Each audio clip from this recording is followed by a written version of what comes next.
Hi అండి.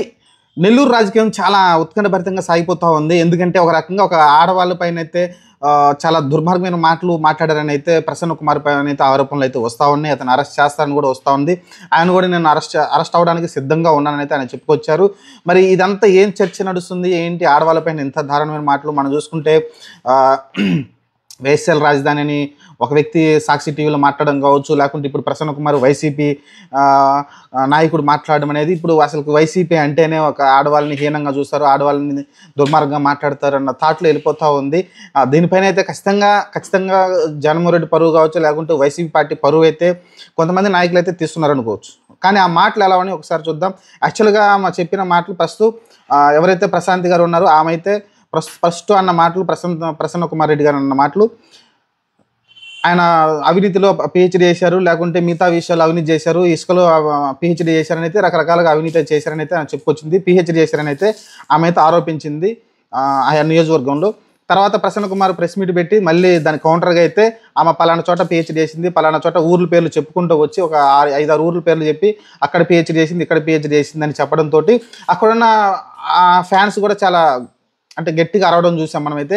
అసలు ఏంటి ఆ పలానా చోట పిహెచ్డీ అంటే ఏంటి, అది వేరే కోణంలోకి వెళ్ళిపోయింది. యాక్చువల్గా దాని మాటలతో కూడా చెప్పలేము, ఎందుకంటే ఆయన ఇంటెన్షన్ అదే క్లియర్గా అర్థమవుతుంది. కానీ ఆయన తర్వాత ఏమంటున్నాడంటే, నేను ఆ ఇంటెన్షన్ అనలేదు, నన్ను ఇంతకుముందు పిహెచ్డీ అవినీతిలో ఉంది కదా, ఆమె కూడా పలానా చోట పిహెచ్డీ చేసిందని నేను అన్నాను తప్ప దానిలో నేను ఆమెని అవమానపరిచినట్టు, లేకుంటే ఆడవాళ్ళని అవమానపరిచినట్టు నేనేమి చెప్పలేదని అయితే ప్రసన్న కుమార్ రెడ్డి అయితే చెప్తా ఉన్నాడు. కానీ దీన్ని మనం నార్మల్ పర్సన్గా మనం ఆలోచిస్తే ఎవరు కూడా డైరెక్ట్గా అంటారు కదా, ఇండైరెక్ట్గానే అంటారు. కానీ ఒక ఆడవాళ్ళ పైన ఇలాంటి ఆరోపణలు చేయడం అనేది కరెక్ట్ కాదని చెప్తున్నారు. రాజకీయ విమర్శలు చేసుకోవచ్చు, కానీ ఇలాంటి దారుణమైన ఆడవాళ్ళపైన దారుణమైన పదజాలాన్ని వాడడం కరెక్ట్ కాదనిపిస్తుంది. కాదా డైరెక్ట్గా అనలేదు, అదొక్కడ మీరు అర్థం చేసుకోవాల్సి ఉంటుంది. కానీ మరి దీన్ని ఎలా చూసుకోవాలంటే, ఇండైరెక్ట్గా ఆలోచిస్తే ఆటోమేటిక్గా ఈ పని చేసినట్టుగా ఆయన అయితే ఆరోపిస్తూ ఉన్నాడు. మరి నిజం ఎంత వాస్తవాలు ఎంత అనేది మనకు తెలియదు ప్రస్తుతానికైతే. కానీ ఆయన అయితే ఆరోపించారు. దీనిపైన అయితే టీడీపీ కానీ, లేకుంటే మీరు చూసుకుంటే పవన్ కళ్యాణ్ గారు కూడా గట్టిగా స్పందించారు. ఇది వైసీపీ నాయకులకి ఇది ఒక అలవాటు అయిపోయింది, ఆడవాళ్ళని కించపరచడం అలవాటు అయిపోయింది వాళ్ళకి అని అయితే చెప్పుకొస్తూ ఉన్నారు. ఖచ్చితంగా కొంచెం వైసీపీ నాయకులు కంట్రోల్ తప్పుతున్నట్టు అనిపిస్తుంది. రీసెంట్గా సాక్షి టీవీలో కావచ్చు, లేకుంటే ఇప్పుడు ఇది కావచ్చు, దాని ముందు కూడా చూసాం మనం ఒకసారి. ప్రతిసారి కూడా ఇలా కొంచెం కంట్రోల్ తప్పుతూ ఉన్నారు.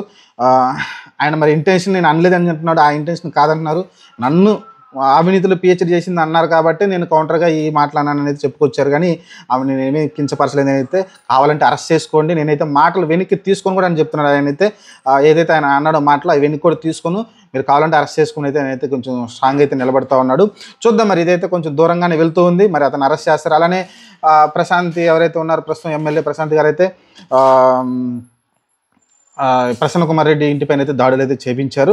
దాన్ని సాక్షి వాళ్ళు అతను హత్య చేయడానికి లేకుంటే చంపేయడానికి ప్రయత్నించారని అయితే రాసుకొచ్చింది. చూడాలి, అసలు ఆ ఇంట్లో లేడనుకుంటా. వాళ్ళు దాడులు చేసిన టైంలో వాళ్ళ ఇంట్లో కూడా లేరంటే. ఆయన కూడా స్టేట్మెంట్ ఇచ్చారు, మేము లేని టైం చూసుకుని వాళ్ళు వచ్చి దాడులు అయితే చేశారని చెప్పారు. కాబట్టి దాన్ని మరి హత్య అని చెప్పాను, వాళ్ళ పేపర్ వాళ్ళు రాసుకుంటారు కాబట్టి అంతే ఉంటుంది. సరే చూద్దాం. ప్రస్తుతానికైతే నెల్లూరు ఎందుకంటే నెల్లూరు యాక్చువల్గా స్ట్రాంగ్ అయింది, చాలా స్ట్రాంగ్గా ఉంటుంది వైసీపీ నాయకులకి.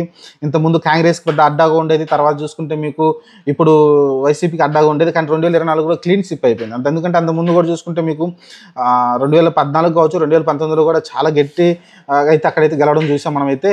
ఎప్పుడైతే అనిల్ కుమార్ అక్కడ నుంచి ఎమ్మెల్యేగా తీసేసి నర్సరావుపేటకు పంపించారో, అక్కడ బీసీ నాయకులు అంటే ఓవరాల్గా అనిల్ కుమార్ని అక్కడ పంపించేయడము, ఆ తర్వాత అక్కడ స్ట్రాంగ్ అంటే ఎక్కువగా ప్రజలు తిరిగే నాయకులు పెద్ద కనిపించకపోవడం అలా జరుగుతూ వచ్చింది.